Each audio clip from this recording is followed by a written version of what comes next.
Hey there. I want to thank you for just taking the time right now to watch this, the first in a series of training videos for our community group leaders and hosts. I am very aware of how busy your life is. The culture moves at breakneck speed. Your jobs, your families all require things of you. So the first thing I want to do is say thank you.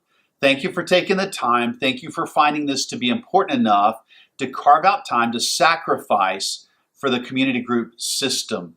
I know you probably have a lot of questions, things like, where do these groups come from? How do we put a group together? What am I supposed to teach? What's my role? What do I do if I'm hosting a community group? Those are all really important questions, and I want to get there. But more important than that for me, and I hope to you, is to kind of start with a different place. I want to start from the why.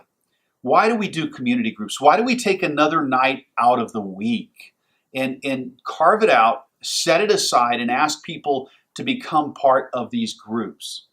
You know, in Acts chapter 2, we discover the very beginning of the church. In other words, before Acts 2, I know you might not have thought about this before, but the church didn't exist. This movement we call the church that Jesus identifies as the body of Christ, it didn't exist like it does from Acts 2 forward. And in Acts 2, we see Peter step up and he preaches this sermon where 3,000 people, it says, come to faith. I sometimes worry about 3 people finding faith, but Peter preached a sermon and 3,000 people stepped up. That's incredible. One of the first things you'll notice, though, is as it talks about those 3,000 and what starts to happen, is it doesn't immediately go to this big group meeting like we've become accustomed to thinking about church. It starts talking about little pockets of these believers and what they're doing. And in verse 42, you'll see things like this, that they were paying attention to the apostles' teaching. So they were getting together and they were talking about the things they were learning in the big group. They were hanging out. They called it fellowship in their day, but they were just hanging out together. They were breaking bread or they were eating together. They were having meals. They prayed together. It describes these activities that become vital to their lives as followers of Jesus Christ. And these are all happening in these smaller settings. Now, eventually, later on in verse 46, it says they go to the temple together. So they do go to this bigger meeting. They go to this place where big worship can happen, lots of encouragement, and some common teaching across the board. But what you see described immediately after this mass influx of people is these smaller groups that are meeting together. The large is important, but we discover that the rows, right, the rows that we sit in on Sunday mornings is not where most of the life change is going to happen. That it might be the place where you hear about Christ for the first time. It might be the place where a friend of yours puts their faith in Jesus Christ for the first time. But to really apply it, to see life change, transformation happen, you've got to get into smaller circles, these smaller gatherings. And that's why we believe that community groups are incredibly important.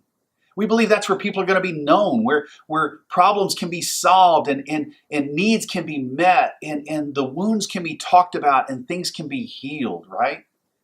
Our spiritual lives need a nurturing that sometimes the large group just can't offer. That's why what you're about to do is vitally important. And we can talk about all the other ways of doing community groups, and I can give you a formula, but I need you to understand first and foremost that you're becoming shepherds of people. And whether you're hosting or whether you're facilitating the conversation, it's vital that you are there. It's vital that you see how important this is. It's vital that you understand that real life change happens in circles, not rows. You know, years ago, my wife asked me to talk about my life in school. What was it like when I grew up? What was it like when I was in sports? Why did I choose music over sports at one point in time? And I kind of laugh as I look back on it. I love sports. In fact, for the last 10 years, I've played hockey. Man, if I could have played hockey as a young teenager, I would have never left hockey until they kicked me out because I was never going to be good enough. But it wasn't my lack of skill.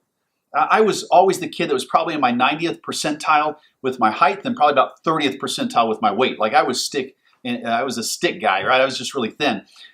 That did not drive me out of sports. I love sports. I love competition. What really happened was I had some natural talent with music. And once I joined a music class, once I joined a band, once I joined a jazz band, once I learned that I could take my talent into these circles and I joined these groups, those groups that I joined began to change my life. And I moved further and further away from sports than throughout high school because I was thriving in this other group. The groups we join will change our lives. You know that to be true. It's happened in every area of your life, and it doesn't not happen in our spiritual lives. Our spiritual lives are just like that. The groups we join are going to change our lives. Real life change, real transformation is going to happen in circles more than it's going to happen in rows. And thank you for understanding that. Because now that you do, and now that you've stepped up, you are the front line for Journey to reach our community. Your community group is going to be where that transformation happens, where needs are going to be met. Yes, it's a sacrifice. Yes, it's problems at times. Yes, it means more headache at times. But the joy of that, the reward is far greater. And ultimately, the greatest of rewards is going to be that one day we'll lock arms with these people that we've done life together with, right? We're going to lock arms in heaven, and we're going to have that full expression of what it is to stand in the presence of God Himself and celebrate the lives we've lived, the good and the bad. Listen, nobody's life is perfect. We're not asking you to be perfect. We're not asking you to have all the answers. We're here to help you. But more than anything else, I want you to understand the why.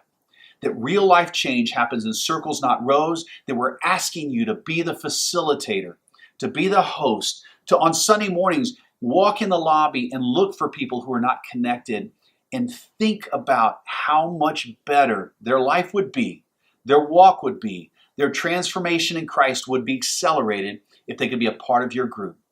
Thank you for taking the time to watch this. Thank you for stepping up. May we all have successful semesters. May God bless what's going on. And I pray for everybody's groups that God's going to do even more greater things because you stepped up. Have a great week. I hope to see you soon. I love you guys.